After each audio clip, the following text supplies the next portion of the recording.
Hi everyone, welcome back to my channel. My name is Martha from Martha Is. Today's video is all about the Jhalak Prize. So I think I've mentioned this a couple of times in previous videos. The Jhalak Prize is a literary prize recognising writing by BAME writers who are British born or British resident. So the Jhalak Prize is in its fourth year. I think I got it wrong in a previous video and said it was in its second or third. It is in its fourth year. And the prize was originally set up by authors Sunny Singh and Nikesh Shukla in conjunction with Media Diversified. I came across it because Nikesh Shukla is one of my favourite authors. If you've not read any of his stuff, please check him out. So he co-edited he edited The Good Immigrant UK and co-edited The Good Immigrant USA. The Good Immigrant UK is one of my favourite books. And then he also wrote the novel The One Who Wrote Destiny, which is another of my favourite books. It just absolutely blew me away. So anyway, that is how I discovered the Jhalak Prize. And the reason I'm talking about it today, can't think of my words, reason I'm talking about it today is because the shortlist is going to be announced tomorrow. So the long list was announced at the beginning of March. If you've seen a previous video, I basically dithered for about 10 days probably as to whether or not I was going to read the Women's Prize long list or the Jhalak Prize long list, and then I said I was going to read both, and what I actually ended up doing was not even bothering with the Women's Prize long list. I might still read the short list, who knows, and trying to read the Jhalak Prize long list, and then coronavirus happened and I did not succeed at finishing the long list. But what I thought I would do today is talk to you about the books that I have read from the long list, the books that I've still got left to read, and my thoughts about who I think should be on the shortlist, recognising that I haven't read the whole long list. So forgive me, it's not an objective opinion. The other really cool thing actually that I've got written here in my little notebook is that not only is this prize recognising writers of colour from the UK, they also have what's called a Jhalak Art Residency. So they have an author of colour, not an author of colour, an artist of colour produces the trophy every year, and they have a different artist every year. So that's really cool. And this year's artist is Neda Kuchakian Fard, apologies if I massacred that, who is a Tehran-born UK artist, conceptual artist, I believe. So that's all very exciting. So let's crack on with the books. So the long list is 12 books. I have succeeded in reading 6. I am about 2/3 of the way through a 7th. I've DNF'd 1, and so then how many is that left? 1, 2, 3, 4. 4 left that I didn't get to. So we'll see whether or not I finish those.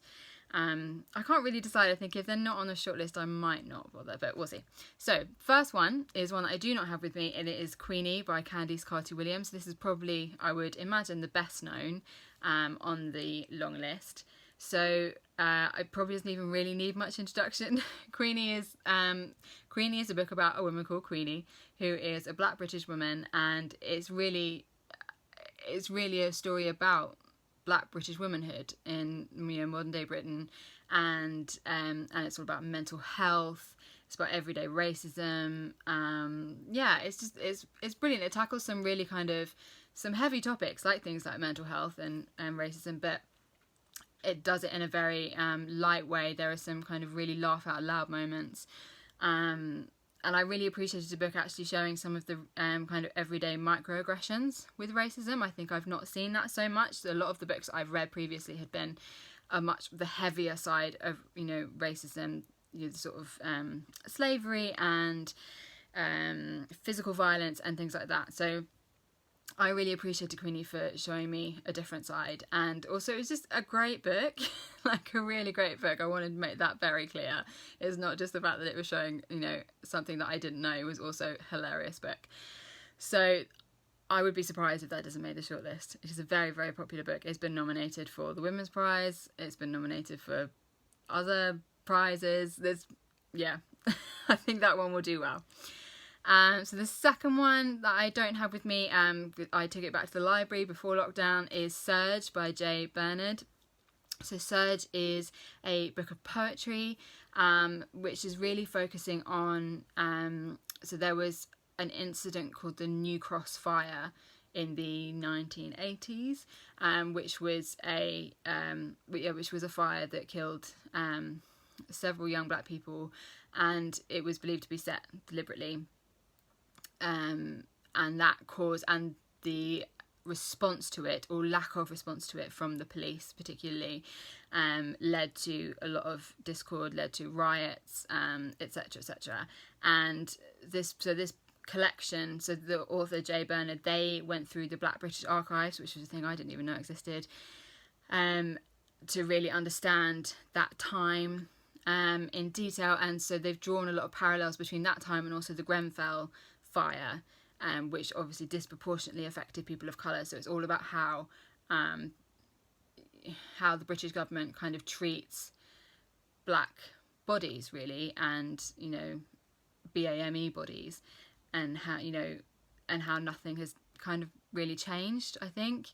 And I mean, and I've said this before in like the last few videos, I'm not a big fan of poetry. I don't fully understand it. So, you know, Serge was a great example of where it was, I think it's so brilliant that enough of it got through to someone like me who doesn't understand it. So I couldn't say that I, you know, hand on heart, loved it and understood it all. I didn't, but I could tell how powerful and how kind of raw it was, and bits of what it was trying to tell me. So I could imagine that someone who is much more familiar with poetry, who understands it a lot more and enjoys it a lot more, would probably be able to tell how incredible it was. So the next one I do have with me is Black Flamingo by Dean Atta. So this is a young adult novel about Michael Brown? No, where is he? Okay, I can't remember his name. Michael. His name is Michael. And he is a young, mixed race teenage boy, and who is coming to terms with his identity as a gay man. And he goes to university, and he joins the drag society, and that's another way in which he finds out who he is. He finds a way to express himself and his identity as the Black Flamingo. So this is a young adult novel. It's told in verse. It's a very quick read. I really enjoyed this one because it was just, there was kind of a lot in there, but it was very, very accessible, because I think, you know, it was written for young adult audiences. And yeah, I just really liked this one. This sort of just made me like, oh, I really liked it. So then the next one I have is Flesh by Mary Jean Chan. So you can see it's shiny. This is another one from the library. So this is another poetry collection, and my feelings were pretty much exactly the same as that of Serge, in that didn't fully understand it. There was a lot that went straight over my head, but there was also a lot in it that I could tell was really powerful and, you know, really important. So this is a collection. So Mary Jean Chan was born in Hong Kong, or grew up in Hong Kong, and now lives here and is a lecturer in creative writing here. And she has written this collection of poetry, and it's all about being queer and her relationship with her mother, and how those two things kind of overlap and interact. You know, her mother's opinion of her sexual identity, and there's a lot in there around thinking about from her mother's perspective, and her mother growing up Chinese, and with that whole background. So I realise I'm describing in this in a really kind of crap way, and again, it's just because I know, like, it hasn't stayed with me in the way that I might have liked, because of the whole kind of my own barrier with poetry. But there's, you know, there is a lot in there, and I did feel like I learned more about what it's like to be of a kind of East Asian background, and having a queer identity, and how those two things interact, and, you know, with cultural norms. And yeah, so this was good. I think I gave it 4 stars. Then we have Asha and the Spirit Bird. So this is a middle grade novel set in India, in rural India. So Asha is a young girl whose father is working in a different city to be able to send money home to the family, but for some reason that money has stopped, and they don't know why, and they don't know what's happened to him. And the mother has had to borrow some money from a moneylender who has now come a-calling and is threatening to take their house. So Asha decides with her buddy Jivan to travel to the city where her dad is supposed to be working, to find him and bring him home. And she believes that she is being accompanied by the spirit of her Nanaji, who is her grandmother, in the form of a bird. So that, hence the spirit bird. And it's really a book about magic. Well, it's not even really about magic. I mean, it says on the back it's a magical Indian adventure, and it is. But it's, I would probably say it's slightly more magical realism in that it is so much more about Asha and about finding your own strength. So I feel like it was sort of questioned throughout, like, is it really her Nanaji? Is it actually she is doing these things herself? It's just about finding the power within, you know? But yeah, so it's a really sweet story. So I think I gave this 3 stars. I think the only criticism I had was that I, in places, didn't really believe the voice. So it's told in first person, it's all told from Asha's perspective, and there were times where the voice just didn't ring true for me as a child. But I don't think we know how old she's supposed to be, but it felt a little bit too mature in places, a little bit too kind of rational and adult, even though she is supposed to be a mature and brave character. It just didn't ring true in places, but overall, like, it was still a very enjoyable read. So I think those are all the ones that I have read. So the one oh no, that's not true, missed one. So one here is Golden Child by Claire Adam. This one, unfortunately, I really didn't like, because it was just very heavy, very depressing, very sad. And so this is a story about a man called Clyde who has twin sons who I think are sort of young adults. And one night Paul, one of the twins, doesn't come home. And so it's all about his search for Paul, and you cut back in time to see him becoming a father and the boys growing up and all of that. And excuse me. Yeah, it's just very heavy, very dark, and I just couldn't find anything hopeful in it. And I really believe that every book should have something in there hopeful, or at least I didn't know what it was trying to tell me. I didn't know what I was supposed to take away from this, even if it couldn't be something hopeful. And there is also a scene of quite graphic sexual abuse of a child that just left me feeling really, really horrible, really horrible. So that was not one for me. I did not enjoy that one. Then the one that I am currently reading is Afropean by Johnny Pitt, which is kind of like a sort of travel memoir, kind of. I've never read a travel memoir, but I feel like it is one. So Johnny Pitt has basically travelled around Europe exploring this concept of Afropean as an identity, which is basically kind of what it says in the tin. It's people of kind of African heritage, so black people or mixed race people, who are, you know, living in Europe, who are born in Europe. This whole concept of how the two things kind of come together, or can they come together? Can they live side by side? Can they be an identity? So he's travelled to lots of different cities. So I'm about 2/3 of the way through. So he's gone to Paris, Berlin, Brussels, Amsterdam, Stockholm. He's in Moscow. I feel like I'm missing one.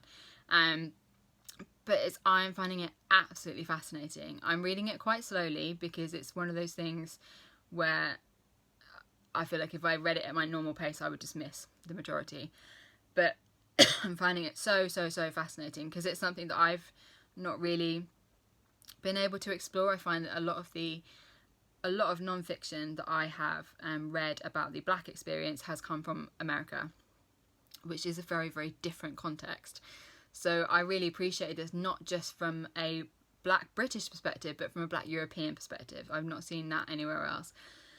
And it's so fascinating talking about how different countries, how they deal with race and racism and injustice. So like, I think, is it France? It's actually illegal to measure race, like a statistics, to gather those kind of statistics to see if you kind of have a racism issue. You physically can't gather the data. They're just denying it's a thing.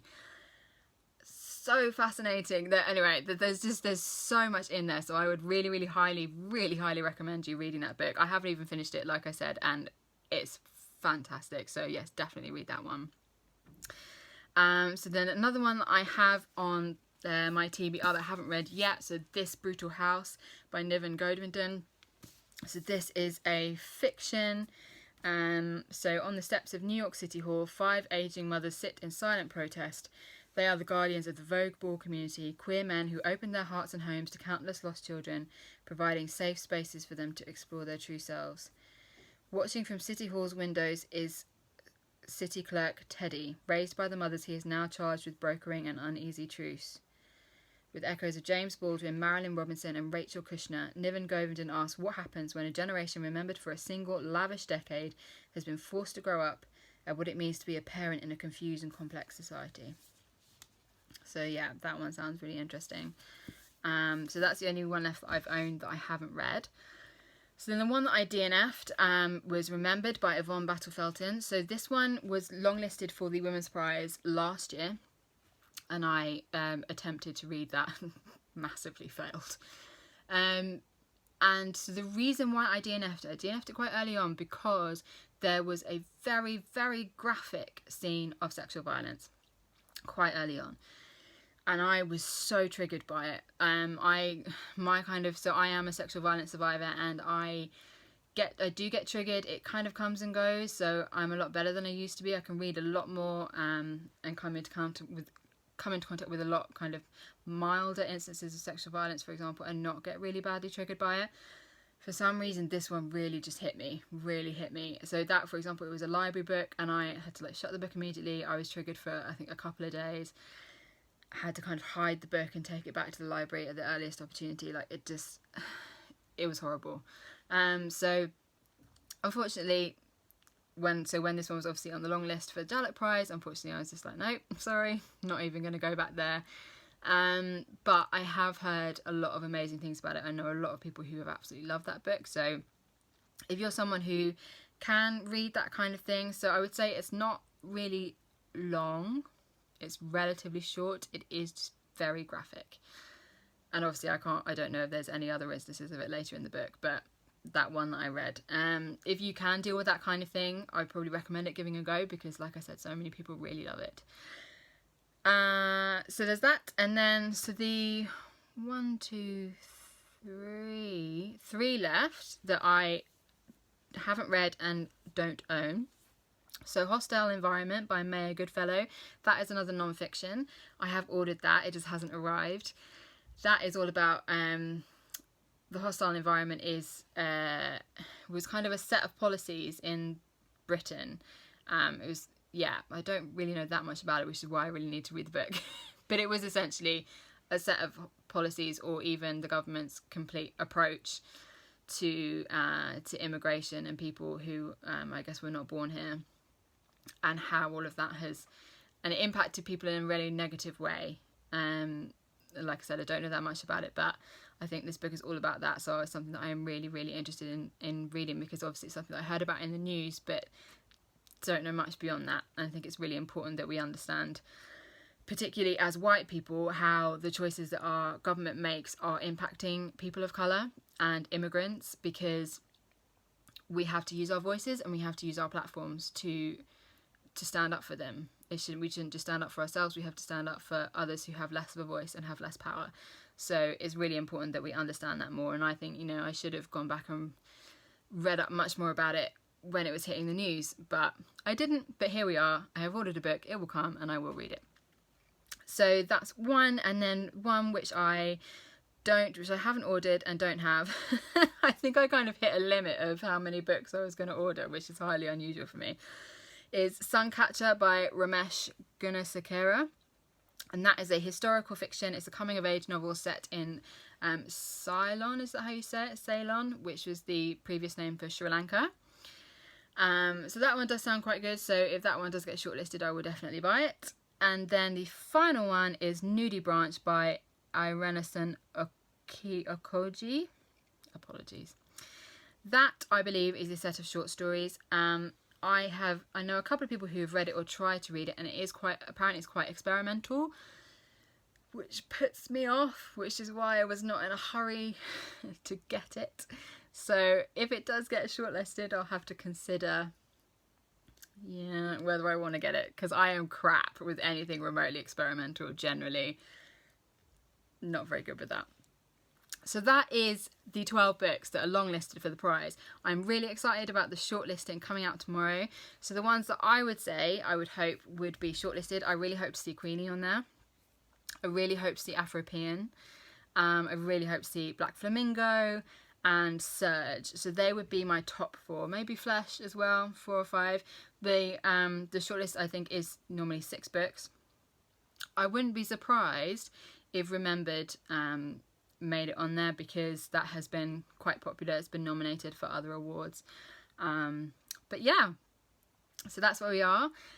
Have you read any of these books? Let me know. Are there any that sound particularly intriguing to you? Do you think I should give Nudibranch a go? If you have read it, let me know.